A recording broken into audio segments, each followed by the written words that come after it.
첫 번째로는 지금 전준철 변호사 특검 추천 과정에 대해서 오늘 굉장히 이야기가 많았는데 그 부분에 대해서 좀 집중적으로 다루고 그 다음에 한번 이어서 순차적으로 하나씩 한번 해서 총 마지막에 마무리 매듭 결론을 지어보려고 합니다.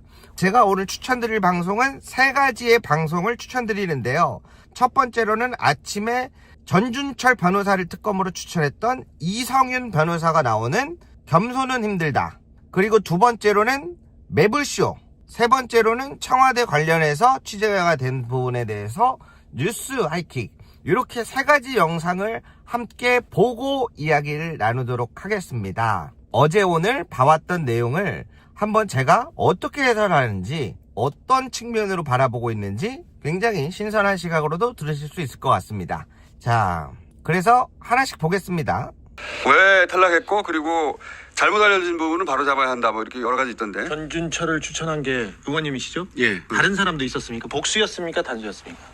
저는 이제 제가 추천을 두 명을 했거든요. 네. 판사 출신하고 출신하고. 검찰 출신 한번 견준철 했는데요. 애초에 이제 이 전준철 그 검사 출신 변호사가 최종으로 올라갔으니까 예. 그 추천하신 이유가 그리고 원내대표가 바뀌는 시점이었어요. 선거해가지고. 예, 그렇기 때문에 점이라서. 약간 어수선했고 예. 그런 인수인계가 안 될 수 있는데 저는 분명히 원내 측에다가 여러분한테 말씀을 드렸고요. 제가 자료까지 만들어서 드렸습니다. 자, 그러니까 전준철 변호사를 특검으로 추천하게 된 배경을 먼저 한번 정리를 해볼게요. 1차 종합특검에서 부진한 부분들이 우리가 많았잖아요. 김건희와 연결이 안 되고 검찰과 뭔가 연결이 안 되고 국민의힘 쪽으로 약간 연결이 안 되어지고 뭔가 아쉬운 부분이 너무 많았단 말이야. 1차 종합특검이 3개가 끝났을 때 막상 1차 특검도 해보니까 이 사람들이 국민의힘 또는 김건희, 윤석열, 검찰, 사법부에 대항을 제대로 못하는 부분이 있는 것 같은데 누가 이거를 용기 내서 들어받을 수 있을까? 그러한 부분들을 찾다가 보니까 윤석열한테 김건희 주가 조작 사건도 수사했었고 한동훈 채널A 사건도 수사를 했었고 하는 와중에 윤석열한테 좌천당하고 압수수색을 당했던 후배가 있는데 수사를 잘하기로 유명하고 친윤 검사들이나 심우정 이쪽에서도 질색팔색하는 그러한 사람이 있어서 그 친구 전준철 변호사 1명과 판사 출신 1명에서 2명을 추천했다는 거죠. 그리고 지금 노영희 변호사님 이야기를 들어보니까 실제로 그러한 부분에 있어서 하려고 노력들을 했고 그러한 과정에서 이러한 동의들은 있어 보입니다. 그리고 주진우 기자님의 이야기를 들어봤을 때 무슨 얘기예요? 전준철 변호사를 이성윤 의원 혼자 추천한 게 아니라 다른 사람도 추천한 바가 있다라는 이야기를 하시는 것 같아요. 그리고 마지막에 홍사훈 기자님이 얘기를 하셨는데 원내대표에서 이거를 하는데 이제 정청래 당대표가 왜 욕먹냐 이거죠. 근데 원내대표에서 요청을 해서 추천을 2명을 했고 그에 대한 보고서들을 올렸다. 그래서 나는 해달라고 해서 추천을 해줬다. 근데 이제 앞에 나온 그 쌍방울 김성태와 관련된 부분에 대해서는 당사자에게 물어봤는데 그런 배임 횡령 말고 대북송금과 관련된 거는 본인이 관계없다라고 하고 금방 나왔다고 해서 그렇게 알고 있었다. 이렇게 이제 정리가 되는 거네요. 자, 여기까지는 지금 정리가 됐죠. 여기에서 결론을 짓지 말고 이 다음에 매불쇼 영상을 또 10분 정도 짧게 보고 마저 이야기 이어나가 보겠습니다. 매불쇼는 왜 보냐면 이화영 재판에 변호를 맡고 있는 김광민 변호사님이 직접 등장을 하기 때문에 보는 거예요. 이 사건들에 대해서 가장 잘 아는 사람들이 등장한 것들을 보는 겁니다. 추천을 했고 조국혁신당에서는 판사 출신 권창현 교수를 추천을 했습니다. 그렇습니다. 그런데 민주당이 추천했던 전준철 변호사, 이 사람 과연 어떤 사람인지 제가 괜히 좀 궁금해했었잖아요. 정보가 없으니까 네. 몰랐습니다. 이것이 어떻게 당정청 원팀입니까? 네, 원내 몰랐고요, 법사위 몰랐고요, 최고위원 몰랐던 것 같습니다. 자, 그러면 일단 중간 정리를 좀. 자, 중간 정리 제가 해드리겠습니다. 여기에서 제가 바라보는 시각에서 한 가지 딱 짚힌 게 있어요. 자, 원내가 강덕구 최고위원도 몰랐다 그러고 원내도 몰랐다 그러고 법사위도 몰랐다 그러잖아요. 그러면은 이게 원내에다가 추천이 들어간 시기가 언제인지를 알아야 돼요. 원내 지도부에 추천이 들어갈 시기가 중요해요. 김병기 원내 교체되기 전이잖아요. 그런 상황이기 때문에 그 전에 당연히 강두구 최고위원이나 이런 분들은 모르겠고 추천과 보고는 한참 전에 들어갔고 지금 이게 오늘날의 문제가 되고 있다. 시점이 되게 중요합니다. 그럼 김병기 원대가 언제 사퇴를 했죠? 1월이죠. 1월에 추천을 지금 이야기들이 들어갔던 걸로 보여져요. 그러면 이제 제가 이야기 드리는 게 원내 지도부에서는 추천을 여기저기에서 봤는데 원내 지도부가 몰랐다는 것도 좀 의아합니다. 한병도 원내대표 같은 경우에는 김병기 전 원내대표가 이제 사퇴하고 나서 진행이 되었기 때문에 조금은 이해는 할 수 있는데 그럼 그 전에 원내 지도부에서는 이 이야기가 나왔었다는 거죠. 그거를 하나 짚고 가야 됩니다. 시기가 딱 그래요. 그래서 교체 요번에 새로 된 사람들은 당연히 못 들었을 수 있죠. 근데 요번에 추천하는 과정에 있어서 이 부분을 그러면 아무도 들어보지 않았다. 이렇게 저는 귀결이 된다고 보거든요. 그리고 추천은 이성윤 의원만 하는 것도 아니고 다른 의원들도 하고 다른 법사위 의원들도 하는데 사실상 지금 다들 다른 거 신경 쓰느라 아무도 들어보지 않은 거죠.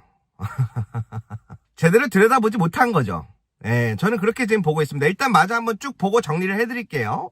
하자면 민주당이 김성태 변호인을 특검으로 추천했는데 추천 과정에서 다 몰랐던 거야. 네. 그러니까 하나 확실한 것은 절차와 과정에 있어서는 매우 심각한 문제가 있었던 것 같습니다. 자, 그렇다면 전준철 변호사가 그리고 요거에 대해서는 저는 최욱 MC님 이 이야기도 이해가 가요. 왜 그러냐면 사실 제가 이제 어떤 방송을 보든 많이 느끼는 건데 요 근래에 제가 가장 필요하다고 생각되는 부분이 민주당의 애정을 갖고 방송을 하는 분들은 사실 별로 보이지 않아요. 물론 이제 개혁이나 이러한 내란이나 이런 중요한 큰 아젠다에서는 우리가 중요한 부분의 역할들을 많이 해주시는데 민주당의 큰 애정이 있지 않는 한 방금 제가 말씀드렸던 김병기 원내대표가 교체되던 시기라던가 강덕구나 황명선 의원 등 최고위원 이 당원 투표라든가 이런 거에 관심 있는 분들은 이거 시기를 볼 수가 있는데 요 정도까지 관심이 있지 않으면 이 시기가 헷갈릴 수밖에 없어요. 네. 일단 쭉 볼게요. 김성태 회장의 변호를 어디까지 했던 것인가? 요거를 지금부터 좀 살펴보도록 하겠습니다. 자, 지금부터는 김광민 변호사님이 진짜 너무 속상하네. 자, 이렇게 해서 이화영 부지사 변호하시는 이야기도 같이 들어봤습니다. 정리를 해보자니까 공통적으로 일관된 부분들은 보여요. 첫 번째로는 전준철 변호사가 주장을 했었던 나는 쌍방울 임직원 배임 횡령만 관련하고 나머지는 빠졌기 때문에 금방 대북송금과는 관련 없다. 이게 이제 전준철 변호사 측의 입장이잖아요. 그런데 지금 여기 김광민 변호사 같은 경우에는 상충되는 부분이 있다. 충돌하는 부분이 있다. 저 광장이라고 하는 대형 로펌들이 얼마나 악랄하게 했냐. 약간 이런 얘기들이 나오면서 그러면은 그거를 알고 일부러 연맥이려고 추천한 거냐? 근데 그거는 아닐 것 같다. 이거는 당사자, 이화영이라든가 요거 관련된 당사자들이 아니면 법무부와 관련된 자료를 접근할 수 없기 때문에 이거는 몰랐을 수밖에 없을 것이다. 이러한 내용이고 이제 반면에 아쉬운 부분은 차라리 그러면 나한테 좀 물어보지. 그러한 이야기로 귀결이 되네요. 자, 여기까지 이해가 되셨나요? 그래서 정리를 해보자. 김병기 원내대표 때부터 2차 종합특검에 대해서 각 추천을 막 받았어. 여기도 추천을 하고 저 사람도 막 추천을 하고 막 했는데 김병기 원내 이슈가 불거지면서 교체가 됐죠. 그런데 그 과정에 있어서 인수인계가 제대로 안 된 걸로 보여요. 이러나 저러나. 아무튼 그런데 지금의 새로운 원내 지도부에서도 당대표에서도 이제 시기가 왔어. 2차 종합특검을 추천을 해야 대통령이 3일 이내에 임명을 해야 되는데 이 시기가 왔는데 보니까 이러한 부분이 체크가 어려운 부분들이 존재했던 것 같아. 근데 이제 김광민 변호사님의 이야기를 들어보니 하려면은 할 수도 있었을 텐데 본인한테 좀 물어봤으면은 아마 좀 더 쉽게 이야기를 들을 수 있었을 텐데 그런 부분이 아쉽다라는 걸 보면서 그냥 개판 5분 전이고 개파 5분 전이구만요. 아, 이거 저 솔직하게 누구 편 들고 이거 다 떠나서 뭐 어떤 지도부든 어떤 의원이든 뭐든 간에 1차적인 체크는 했는데 심층 검증을 아무도 안 했다는 거구만. 근데 보니까 지금 너네 잘 걸렸다. 당대표 한번 죽어봐라. 지금 요 싸움인 거죠? 근데 원내 지도부는 김병기 원대 때부터 진행됐던 거기 때문에 잘 모를 수 있지. 그래서 우리는 몰랐다. 최고위원도 그때 교체됐기 때문에 모를 수 있죠. 그러니까 지금 책임이 있는 자리들은 교체가 됐기 때문에 난 잘 몰랐다. 이렇게 귀결되는 거고, 에라이 모르겠다. 정청래 죽어라. 사퇴해라. 지금 이렇게 귀결되는 거잖아요. 그죠? 아이고, 정말 가지가지 나뭇가지다 진짜. 이거는 내가 보기엔 모두의 책임이 크구만.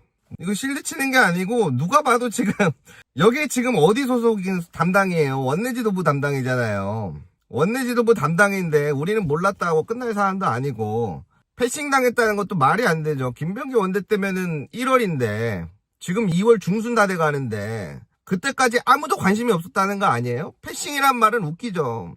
2차 종합특검에 대해서 어떤 특검을 추천해야 될지는 이성윤 후보만 추천하는, 의원만 추천하는 것도 아니고 열려있는 건데 다른 사람들은 그러면 누구를 추천 넣었는지도 난 궁금하네. 2차 종합특검 후보 추천에 대해서 열정적인 사람들이 없나? 다들 마음이 어디로 가 계신 건가 싶은 생각도 들어요.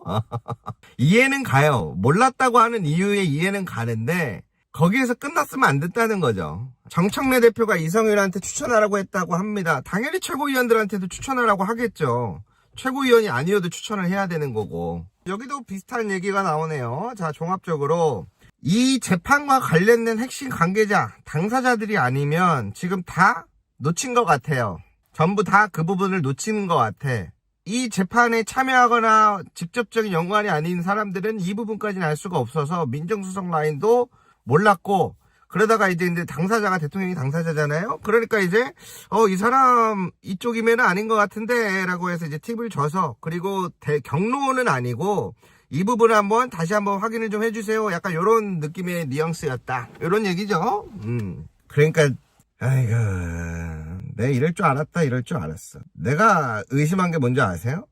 제가 맨날 이재명 대통령 나오는 거 다 챙겨보는데 막 경로했다, 극대노했다 이렇게 하는 사람 아니에요. 그냥 자기가 이제 국무회의나 대수부 회의에서 조금 막 약간 집중할 때나 신경 쓸 때 막 좀 짜증 정도 내는 정도지. 나는 깜짝 놀랐어. 그래서 대통령이 경로했다고? 체포동의안 때도, 구속영장 막 청구될 때도, 나올 때도 한 번도 보지 못했는데 경로를 했다고? 나는 그게 좀 의아했거든요. 제가 그래서 얘기했잖아요. 청와대빨이라고 나오는 것들은 조심해서 보셔라. 그렇게 가벼운 사람이 아니에요. 자기가 경로했다라고 알리는 만한 가벼운 사람이 아니라고요. 그러면 지금 세 개가 다 어느 정도 공통적인 부분들을 종합 정리해보자면 3분 동안 잘 집중해 주셔야 돼요. 자, 첫 번째. 1차 종합특검이 아쉬운 부분이 너무 많았어. 12월에 끝났는데 세 개의 특검이 김건희라던가 국민의힘이라던가 검찰이라던가 이러한 부분에 대해서 매듭이 잘 안 지어졌어. 조희대 대법원장이라든가 박성재라던가. 그래서 2차 종합특검을 누가 하면 좋을까요? 그래서 이제 많이 이야기가 나왔던 방향성은 이러한 사람들을 두려워하지 않고 들이받을 수 있는, 깡따구 좋고 수사 실력 있고 그런 사람들을 찾아보자 라고 해서 막 너도 나도 찾기 시작했어. 그 중에서 이성윤 의원이 김건희 주가 조작과 한동훈 채널A 하다가 압수수색까지 받은 후배 검사가 있어서 마침 친윤 검사들이 제일 싫어한다고 하니 이 친구 전준철 변호사와 판사 출신 이렇게 2명을 추천을 했고, 그리고 다른 의원들도 막 추천을 했어. 근데 김병기 원내 지도부가 이슈가 커지면서 사퇴를 했네. 원내 지도부가 얼마 안 있어서 교체가 됐어. 한병도 원내대표단으로. 근데 이때 많은 사람들이 김병기 원대 때 보고서도 올리고 막 얘기하고 추천을 했을 거 아니에요. 근데 한명도 교체된 원내 지도부는 얼마 안 됐죠. 2주 됐나요 지금? 그러다 보니까 이 사안을 다 들어볼 시간이 없었겠지.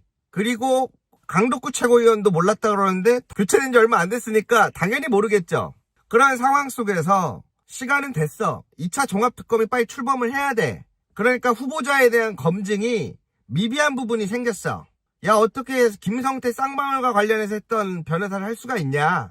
근데 이 부분이 애매한 게 직접 관계 당사자들만 아는 정도의 아주 알려지지 않은 내용들이야. 그래서 이거는 법무부 소속이 아닌 이상 민주당 의원들도 몰랐을 거고 민정수석 라인도 몰랐어서 이거 다시 한번 확인해봐라 이렇게 이야기가 내려온 거야. 그런데 지금 보니까 이때다 싶어서 야, 어떻게 원내 지도부도 모르고 최고위원들도 모르고 법사위원들도 모르게 패싱하고 정청래 이성윤 니들이 짬짬이 있지 이렇게 된 거예요. 그러면서 막 주말에 청와대 관계자가 막 얘기하기를 대통령이 경로했다라고 보도를 쏟은 거지. 이해가 되셨죠? 근데 제가 봤더니 의아한 게 이거보다 더한 날들도 많았는데 지금 당권 경쟁 싸움만이 문제가 아니구나. 지금 모두들 딴 생각들하고 지선 생각하고 맨날 여기 틀면 여기 나오고 있고 저기 틀면 저기 나오고 있고 안 보이면 글 올리고 있고 지금 모두가 지금 다 딴 생각 딴 마음 풀고 있으니까 아무도 일을 안 하는구만 이런 생각이 드는 거죠. 그래놓고 당대표한테만 다 기결을 시킨다? 당대표도 책임이 없진 않아요. 당대표기 때문에 있는데 이거는 엄격하게 따져서 모두 책임이 있죠. 야, 교체됐다고 원내 지도부가 확인을 안 해 몰랐다면 끝이에요? 최고위원 이번에 들어왔다고 몰랐다면 끝이에요? 법사위원들이 몰랐다면 끝이에요? 패싱당했다고 하면? 보니까 한 달도 더 된 이야기고 보도가 나온 건 일주일 전이지만 한 달도 더 된 거구만. 시민들이 2차 종합특검 누가 할 거예요? 누가 해요? 우리는 이쪽에 신경을 많이 쓰는데 정작 이쪽에 신경들을 아무도 안 썼구만. 아이고, 그런 상황이네요 지금 보니까. 근데 이때다 싶어서 대통령이 경로했어요. 어떻게 이런 새끼를 민정 라인도 모를 정도인데 뭐 간단하죠?